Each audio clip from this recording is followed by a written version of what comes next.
Adrian Knight, thank you so much for coming on the Inner Edison podcast. We really appreciate you being here. I know you're all the way in London, so it's unique. And I've done a few of the podcasts where I'm like at 5 o'clock in the morning on my time to hit that time perfectly wherever it is in the world. So I appreciate you doing the same for us. Oh, you're more than welcome. It's a real pleasure to be here, Ed. Thank you for having me. You say that right now, but you haven't got into the show, so we'll see. Right. Yeah. So your background, I mean, you're an entrepreneur. It says it's your bio says you're entrepreneur, adventurer, and endurance athlete. What would you say you're the most? The most is not actually on that list. Is a dad first and How long you foremost, been a and dad? and ironically, it's being the dad that has driven all of those sort of three different roles. So I'm so. How old's your kids or kid? So I've got a daughter. She's 4 years old. Okay. Evie. Yeah. It's funny, Ed. Like being like completely open and transparent. I didn't start to like settle down until I was like mid 30s, and my all of my 20s, I ran away from relationships and everything because I was so like career, business, like have to achieve, and yet it was only when I became a dad that everything sort of took off for me. It was yeah, the irony is not lost to me. I don't know if it's irony or the fact that you're just trying to find yourself. You know what I mean? Because we all do. You're younger than me, and every generation's different how they get there, and it doesn't matter how you get there as long as you get there. That's how I take it. But Yeah. yeah, there's people ask me, I'm like, marriage doesn't change you. It's when you have kids that change everything about what you can do, what you and everything. Because now you got to think of something else other than yourself. Yeah. Yeah. Literally that. All of a sudden, you're not the most important person in the world. I say that because it's obviously like it's like friends and family and that, but these children, these little people, like wow. Yeah, I mean, and not to say that your wife wasn't the most or whoever it was is most important, but children just kind of changes everybody, and it's a totally different world. I have 5 kids, so I can totally tell you. So Wow. yeah, yeah, Wow. Busy man. what's worse is daughters. Daughters are the worst because Yeah. by the time when they turn 12 and 14 and then later on, we have other things we have to worry about, which boys you don't have to worry so much about. So get ready. Yeah. I mean, my daughter's only 4, but she's already got me wrapped around her little finger, and she knows it, and I know it, and there's nothing I can do about it, I'm afraid. Not right now, anyway. You're too late. Yeah. But that's okay. I mean, but you also have to, and I think a lot of people don't realize this, as you're successful, you still got to teach your kids to do it hard work, do certain things. Cause a lot of us, the generations older than myself have made it easy for their kids. And those are some of the worst kids out there. They don't understand how to make the money. And if you make any money at all, once you get into the third and fourth generation, unless they know how hard it was to make that money, they just go through it and they don't have anything left over. So it's important to teach your kids, I think, hard work also. I completely agree, and I'm very conscious of that with how I sort of role model Evie. Like, I get up at 4 a.m. every day, and I spend the first 3 hours focused on myself. And all Evie like sees me as soon as she wakes up, I'm coming in from having been to the gym and working out, and so in her language, like you can hear her sort of play like sort of like playing in a imaginary world, like, oh, she's off to the gym and her teddies are going with her to the gym. And I'm like, that's exactly the type of stuff I want to be imprinting on her, that as you know, it's normal to be doing that. It's not just laying in bed until whatever. And yeah, just yeah. Yeah, kids do what they see, not what they're told. So true. And it takes a while to realize that. And and that's how the kids, I don't care what you tell them, but if you're doing it, they're going to do it. It's just how it works. Yeah. So, but I, Yeah. I think, I mean, it's important. Some people go, well, this is Inner Edison podcast. Why are you talking about kids? Kids are important. They take over who we are and how we do things in life. And you have to now figure out a way to get around it. So you must, and please don't take this wrong, pay for it when you get back, all the things when you're away, meaning you take over, maybe let your wife go do other things so that because she's there for you while you're doing all these adventurer stuff. Yeah, it's exactly that. So I've just come back from a week in Greece, Sparta, Greece. So I've been participating in the Spartan Race World Championships, and it's a phenomenal experience for me. I had the most amazing trip and just time out there, and yeah, but there is that other side of, well, my wife's at home with Evie. She's still walking the dog every day. She's still getting Evie to school, picking her up, and holding down her corporate role. And there is that sort of balance. And I always know, like, just before leaving, like, I try to take on assume more around the home. But equally, when I come back, it's one of those things, because you're exhausted. Like, you've just done a big event. I was in the Arctic Circle in March, and so coming back from sort of events like that, and yeah, you still like you still have to take the trash out. You still have to fill up the dog biscuits, and it certainly brings you down to earth. Does your wife do any of the stuff that you do? The No, extreme races? complete Okay. opposite from that perspective. I think the very thought of it is enough. Yeah, so I met my wife. She's very competitive. So we were doing triathlons, we were doing everything, Oh, and cool. yes and no, because then it's like she did her first half Ironman before I did, kind of thing. And it's like, Uh. I have my master's degree, so then she had to get her master's degree, and little things like that. It's like, and then I was like, I'm gonna go for my PhD. No, I'm not gonna go for my PhD. It's no reason. Yeah, it's not important. So, with all the endurance stuff that you're doing and the racing and all that, what was your first business that you started? My first business. Well, You I thought mean, I this was is going really. somewhere else. I was just throwing you off by that, making it that statement that way. So, Yeah, no. So it's I mean, my entrepreneurial career started early. So it's a typical, like, in my teens. It started with my own little, I say it sort of like jokingly, but my little paper round empire. So took my first paper round on my 13th birthday here in the UK, which is the legal age for being able to do it. By the time I was 15, I had 5 paper rounds, but I'd essentially franchised them out to my friends. So I wasn't delivering any papers; they were delivering it, and I was sort of organising it. But then I had a job in the local paper shop and signing up new clients, and it was working quite nicely, because I ended up winning Paper Boy of the Year in the UK and got a brand new bike, which is pretty cool. And that was sort of the precursor, because first my first proper business was when I went to university here in the UK. So I went to university. I dropped out after 3 weeks, but I ended up staying for 3 years, because within that 3 week period, I'd started up a student advertising business, and so it was just before Facebook, like just before Facebook. So we used to go around to all of the student event nights, take loads of photos of everybody like having a good time on the dance floor. We'd upload them to our website, and then hand out, like on the night, we'd hand out business cards. And the next day, everybody would log on to see all the photos. But then we'd go to the local companies and charge them, like, hey, you want to access students? We've got however many thousand people on our website. You charge advertising, and that quickly snowballed. So then we started running student event nights, and by the time I left, we had the student advertising. We were running 4 student event nights every single week, which was a great amount of fun, real good fun. We had a paid weekly column in the newspaper, which had a readership of 30,000, and we'd also started a student-based charity, as one of the females got attacked on the way home from one of the student nights, and that charity is actually still running today, hmm. and it's operated by the Hampshire Constabulary here in the UK. So yeah, that was like the next step up before getting into the real world of business.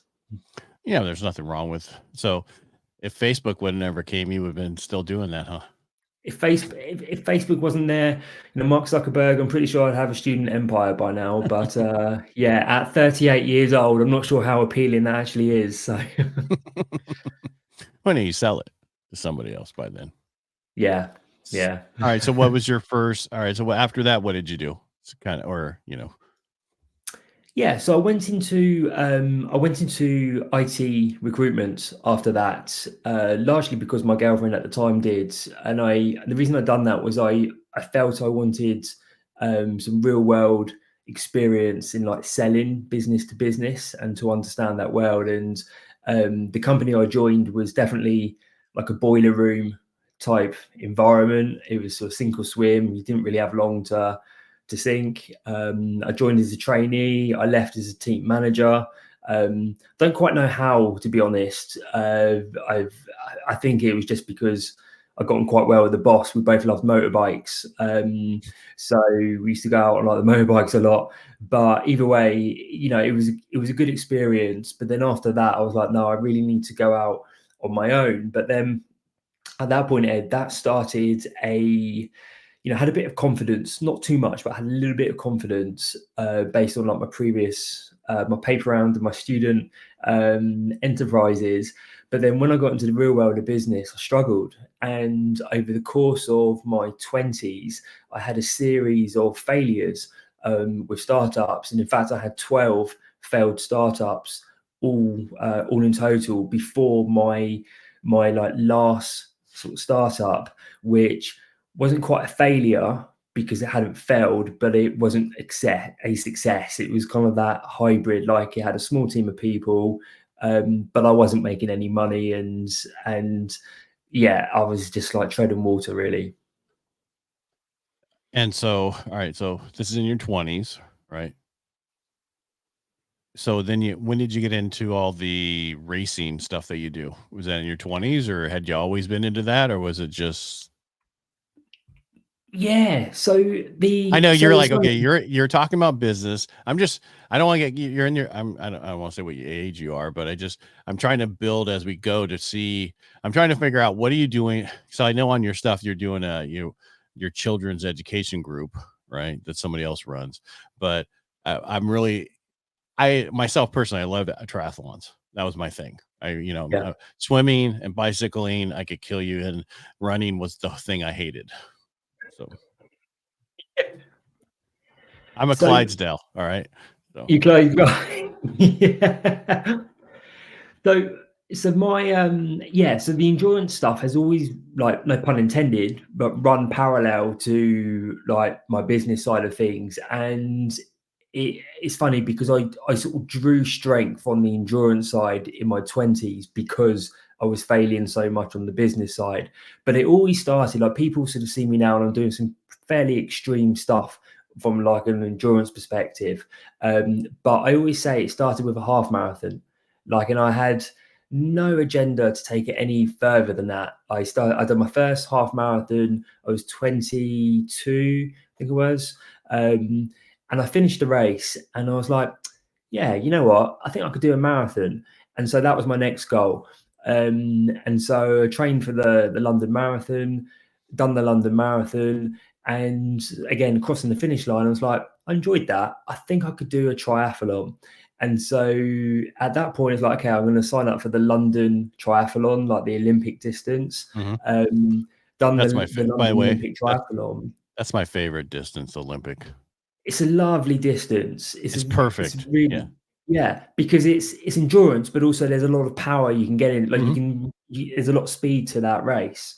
Um, The one I hate so the done worst is the sprint. the because it The is a sprint sprint. side. Yeah, it is all out the whole way. Yeah. The Olympic, It's you kinda get into that pace, then you get the half, and then you get the full, and those are totally 2 different things, but, yeah, I did the Nations Triathlon, which was a Olympic distance in Washington, DC a few years ago, and it was the best one I ever did. So yeah, it's giving me flashbacks because so it's a London one and we were swimming in Victoria Dock and this is how green I was, Ed. I was standing there and I was, got ready and I was all pumping myself up. I was like, yeah, and about to jump into the cold like London Dock, and some guy next to me, South African guy, turned around and said, "Excuse me, mate." And I was like, "Yeah, yeah." He's like, "Do you know your swimsuit's on back to front?" I was like, "Oh, crap!" So I was trying to like desperately trying to take it off, and I was that sort of green to it. Um, but it was such a good event, and I came out of that event, and that was when I got the sort of the chrysalis of an idea that I think I could do an Ironman. And yeah, I didn't actually do it for a couple of years after. I just kind of left it there. But again, I signed up to do the Ironman. It was just over 3 months to train for it. But the reason I signed up was because like the business side, I was just struggling, and life felt out of control. And so the endurance was always something I've turned to, in which there's a very clear finish line, there's a very clear start line, there's a clear middle in between. Like you can kind of control the inputs to get the output, and I really love that about endurance. Whereas business seemed a lot more, well, it did back then, not so much now, but it seemed a lot more intangible, and it was like dispersed almost. And when did you take the endurance and put it into your business? Because here's what I'm getting at. Most there's a lot of business owners who do what you do. I mean, not to the extreme, but they are definitely into some type of extreme sport, whatever it is, and they help them be successful over in business because they take the same type of commitment and all that stuff. When did you finally, or did you realize that's what you need to do in business? Because the way you just said what you said, I was thinking, well, that's exactly how businesses run if you focus on it. Am I right? I'm sorry. Yeah, you're absolutely right. And for me, it happened in my early 30s. That was when I started to connect the dots almost. And again, like inputs, what are the inputs to get the outputs? And you can almost start to work it back. And that sort of goes back to my startup. That wasn't a success, but it wasn't quite a failure as well. But with that one, it was very different. Like we had a very structured sales process, for example. And I knew that 100 calls going in would equal this coming out. And so if I wanted this amount of money from the business, then I had to do these amount of calls, or someone had to do these amount of calls. And again, it was that endurance sort of mindset, or athletic mindset starting to come into it. Yeah, and so what was your business that you started after that to figure that when you figured that out? Did you, or did you just like, I don't know if you're just a trophy husband at home or you actually have a business. No, I actually had a business. Yeah. So the business was essentially franchisee recruitment. So we used to Okay. recruit franchisees for the franchise networks, but I had a very unique twist on it. So I actually trained in franchise recruitment in the US. Um, but I'd come from, like, again, going back to that sort of IT recruitment uh, like career, I'd come from more of a headhunting background. So I started to, rather than look for, like, put out adverts and you get leads and you qualify those leads, we would proactively go out and essentially headhunt franchisees. And the quality of the franchisee we were producing was superior, like really great quality franchisees.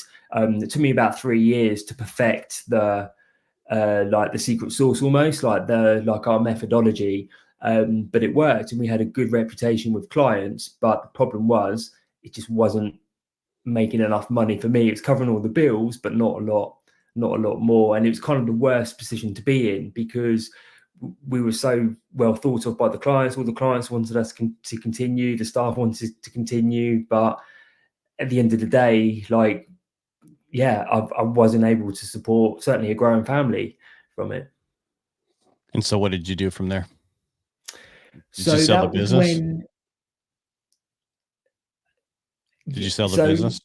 That was my question. Did you sell the business? I tried selling it. I tried Okay. selling it to my sales manager. He didn't want it, and so I essentially closed it down, Mm. closed the doors, um, left the clients in the best position possible, like gave them some resources and stuff so they could be a bit more self-sufficient. But yeah, I had to close it down, and it was very emotional. It was a very emotional thing to do, but logically, there wasn't a doubt in my mind that it was the right thing to do. And I'd already knew what I was going to do next, which was Hold on before you get learn there. to. How long did it take you from the moment you realized you needed to close it to when you closed it? Did three it take you months. what? So it was pretty quick. Yeah. So I tell you how it Because happened actually. some people just they like drag it on and drag it on, and they don't make that decision until it's too late. Yeah. So it was I wasn't expecting to do it, but when I made the decision, I acted on it quite quickly. So it was in the January. I decided that I was going to spend a lot more time with one of our sales consultants who I felt had potential, but she needed more input and training. And I said to myself, I'm going to give her until the end of March, so 3 months to get up to the standard that we'd be looking for. Otherwise, we'd have to sort of look at that, exit her out of the business. But then at the end of March, I was like, wait a minute, this model is broken. This model is not working commercially. And so it took me about a week to go through a decision-making process to look at the facts, speak to different people, get some opinions, and then make a decision. That took me into sort of the first week, sort of going into the second week of April. And then we were actually going on vacation at the end of May. And so I said, right, I'm going to get as much done as I can before we go. And then that's what happened. Went away on vacation, came back, had a couple of little bits, but certainly by July, it was gone. How recent was this? 2 years ago. Okay. What have you been doing since? So See, I've it's been you quietly, haven't given me one thing you do, and we've been doing it forever. But it seems like you're really good at starting up companies, and yeah, that's not a negative. It's some people are really good at starting them, but they're not good at running them once they start them. And some people are good at running them, but are horrible at starting them. yeah.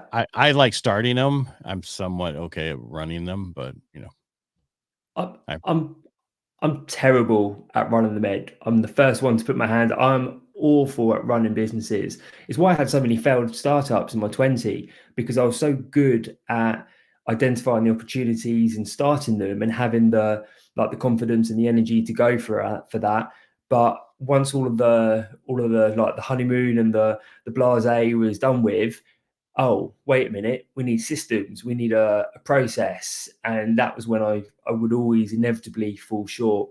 Um, but what I sort of discovered as I moved into the world of buying businesses is that skill set of starting things and what came with that has served me very well in the context of buying established businesses, because that's what I've been doing. I buy, fix, or turn around and sell companies essentially. But I've also used that skill set to build a small group of businesses that I stay well away from, like the day to day.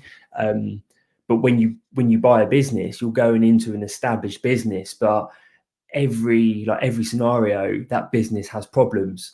And so when you go into it, you first of all, you need to identify the real problems, like the underlying problems, and then quite often it requires like creatively solving them. And to do that, you need to be able to have a vision on what the business looks like, and you need to be able to bring people along with that period of change.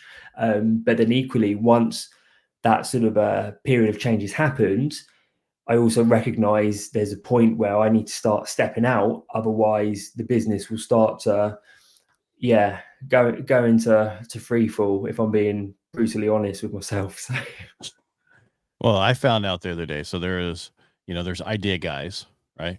Have the idea. And then there's got people who can sell the idea to everybody and bring them along, like we just said. But to have those two things together, that's only 15% of the population. wow, And yeah, because I found out I have both of those. And it sounds like you do wow, too. It sounds like you do too. So you're 15% of the population out there that can have an idea and then sell everybody on it. yeah, Yeah. yeah. Which is very But but unique. Yeah. but if it came to delivering it, I didn't say that. it would be very hard. I didn't say Um, that. I said idea, selling the yeah. idea. I didn't say running the company. I didn't say doing the P&Ls. I said just it's the idea and selling people on the idea to get them to buy into the idea. That's very difficult to have both of those in one person. Mm, So I think you're in that 15% of the population. So sounds like it. it sounds like it. Yeah. But I was just surprised. I had no idea because I could in my industry, I'm in the mortgage industry, so I come up with ways of getting around stuff and then selling people on how to do it, and then let other people handle everything else. So Yeah, and a big part of, again, like, look at sort of the success I've had has come from that alignment of that skill set, and also the self honesty of, yeah, I can't do that, or I'm not going to do that. Because in my 20s, I was told by a business psychologist, quite a well known one in my, like, I think it was like 21, 22, that I wasn't a CEO. And so I spent basically the whole of my 20s trying to be a CEO, and I failed miserably, you know. And as soon as I stopped trying to be that and just started to be myself, that's when things all of a sudden started to come together. now on the businesses you're buying, right, and you're turning around, are you are you buying them with no money down? Are you buying you paying cash? Is it all different? It just depends. Every acquisition I've done has been no money down. At the start, so I've done I think I've done 10, possibly 11. I can't remember the exact number, but at the start I had no money, so it was kind of like needs must. But what I've learned over sort of the course of my acquisition career is that there's actually a lot of logic as a buyer why you want to go down that no money down route, or as close to that as possible. And we sort of touched on it, which is when you buy a business, there's no question about it, you are buying a bunch of problems. And you will know some of those problems, but a lot of those problems you won't know, and you won't know the depth of those problems as well. And so if you've got your life savings, if you've remortgaged your home, if you've got everything on the line, or even part of your personal finances or wealth on the line here, you're first of all less likely to make the decisions that need to be made in order to save and to, save the business and for it to prosper.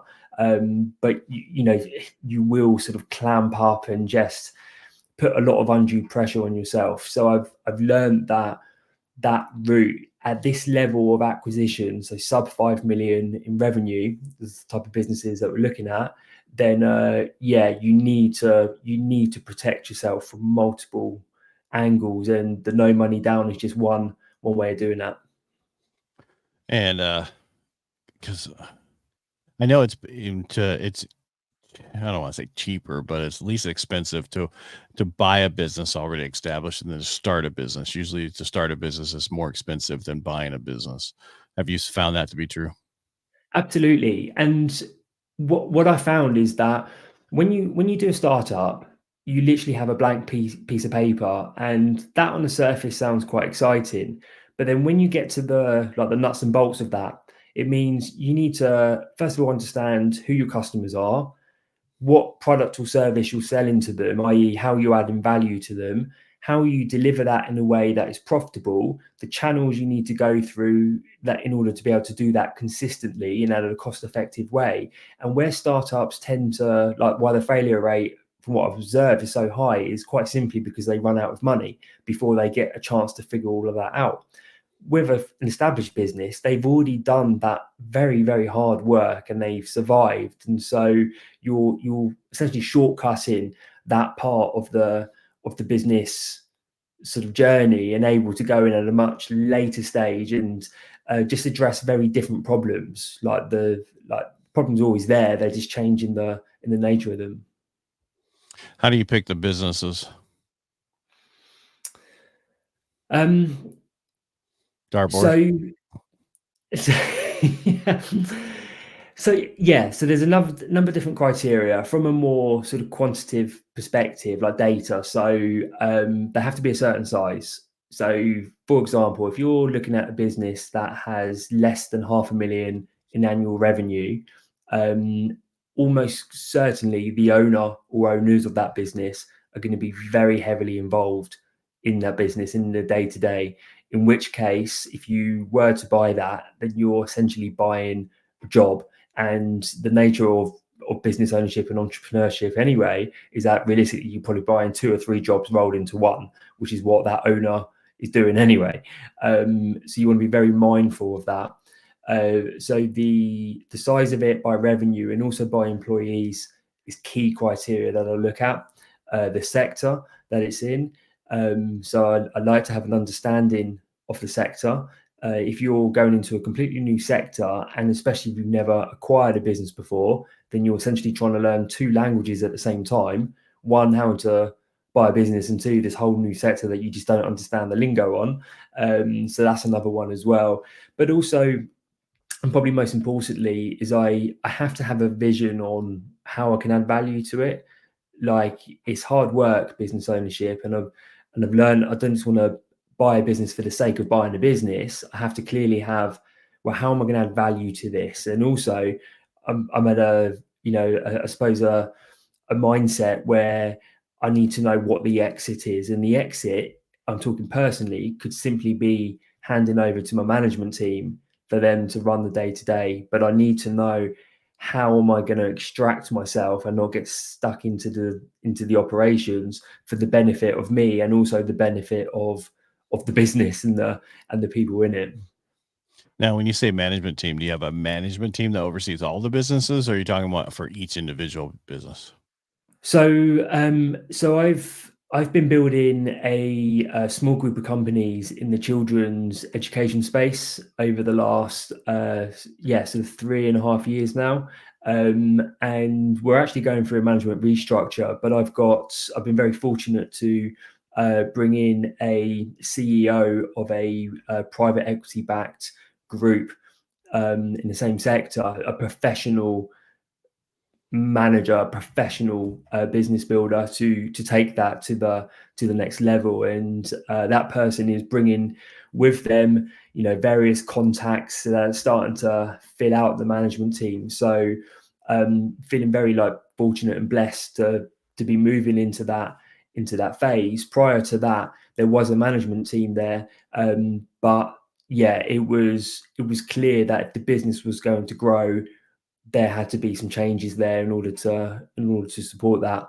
With the other sort of companies I've had, I've not retained them, so I'm very mindful about focus and trying not to have too many plates spinning, because I used to do that and it's never really worked for me. I've come to really value the importance of focusing, and if you're going to do something, do it well, and do it to a high quality, and be proud of what you're doing. I totally agree.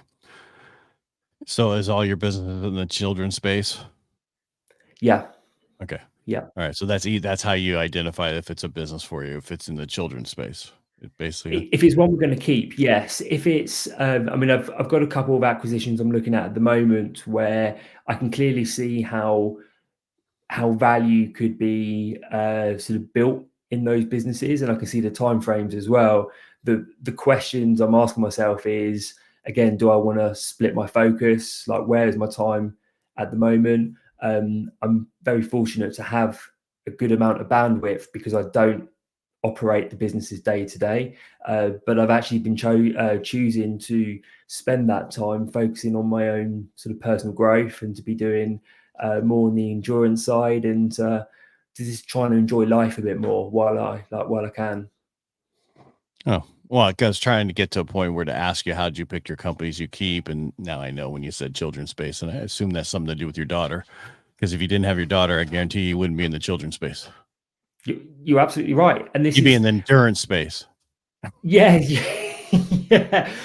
But you're absolutely right, because and this is the irony of all of this for me. I just can't. It never ceases to amaze me, is that I spent years pushing all of the relationship and the stuff away to focus on business, and it never worked. And then I became a dad, and I started Spectacular Group, our children's education group. It was 4 days after Evie turned 1. That was when I incorporated the company in the UK, and it's just been amazing. Like, I never expected it to go to this size. Never had the agenda for it to go to this size. I just genuinely wanted to, make a positive difference in a child's life. And so as Evie has grown, spectacular, the business has grown, and I can just see that now she's at primary school. So she's moved out of the early year, sort of going into primary school. We're looking at the school market, and I'm just sort of imagining what the children's education group will look like when Evie's 16 years old, and have we tracked her tracked her sort of journey, and because we are living that journey, like having a child of that age, and the parents, like, it's just wonderful to see it from a like a customer's perspective, and then to be able to start incorporating that into like the business and what we're doing. I'm glad that we're there, because I think that was a great statement what you just said, and I think it's a perfect place to stop right here for the podcast, because it's you found what you wanted to do, right? It was Mm. because of your daughter and because of the relationships you create. When you have kids, everybody comes to that decision or that point in their life one way or another. Sorry, I have my American bully in the studio with me, and he just decided to wake up. He was napping the whole time, and now he's making noise. I found him on Brilliant. one of the trails. He was tied up to exercise equipment, so he turned into my dog because I've had him for 2 years now. He won't leave my side. So Oh wow. if you can hear him, I apologize.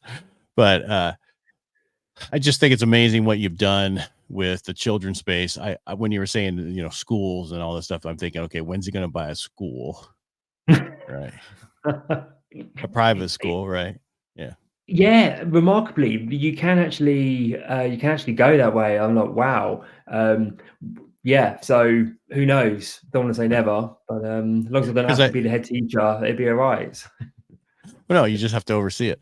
Because in the United States, our education is horrible. So many people do private school and homeschool and all the other stuff. So, it's a huge market out there. So it's who knows, you might be in that market as your child grows. So I've never say never, Ed. You never know what life presents. So you never know. Adrian Knight, thank you so much for being on the show today. I really appreciate it. How do people find you? Do you want people to find you? absolutely, yeah. My website is adrianknight.co.uk. It's Knight with a K, and I'm very active on social media. And my handle is Adrian J Knight. Adrian J Knight, and that's on every social medium like Instagram, all that stuff. Okay. We'll connect Yeah. after this.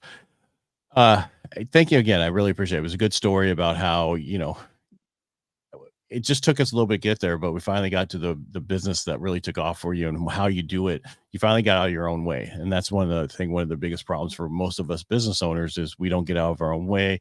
We don't move things away from us that we don't do very well. We hold on to it and we kind of keep trying to do it. Your biggest thing that was funny is because you said that someone told you wouldn't be a good CEO and you tried to prove them wrong for the next 13 years or whatever, right? 10 years. Yeah. Yeah, 10 years. Yeah. Well, that unfortunately sometimes that's what happens to us, but at least you finally learned. And again, thank you so much for coming on the Inner Edison podcast, and make it a great day. You too, Ed. Thank you so much for having me. Oh, my